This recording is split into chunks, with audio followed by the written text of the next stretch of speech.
Operation Sindoor குறித்து விவாதிக்க நாடாளுமன்றத்தின் சிறப்பு அமர்வு நடத்தப்பட வேண்டும் என எதிர்க்கட்சிகள் பிரதமர் மோடிக்கு கடிதம் எழுதியுள்ளனர். காங்கிரஸ், திரிணாமுல் காங்கிரஸ், ராஷ்டிரிய ஜனதா தளம் உள்ளிட்ட 16 கட்சிகளின் பிரதிநிதிகளின் கூட்டம் டெல்லியில் நடைபெற்றது.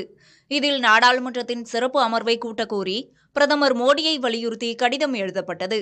முன்னாள் முதல்வர் கருணாநிதியின் பிறந்தநாள் நிகழ்வுகளில் பங்கேற்க வேண்டியிருந்ததால் திமுக பிரதிநிதிகள் இக்கூட்டத்தில் பங்கேற்கவில்லை.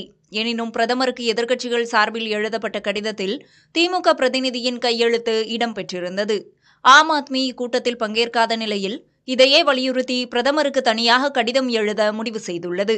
இந்தியா கூட்டணியில் உள்ள தேசியவாத காங்கிரஸ் சரத்பவார் பிரிவு சார்பில் இக்கூட்டத்தில் யாரும் பங்கேற்கவில்லை. இந்தியா பாகிஸ்தான் போரை தான் நிறுத்தினேன் என ட்ரம்ப் பேசி வருவது, இந்திய விமானங்கள் சேதம் குறித்து விளக்க காங்கிரஸ் ஏற்கனவே பிரதமர் மோடியை வலியுறுத்தி வருவது குறிப்பிடத்தக்கது.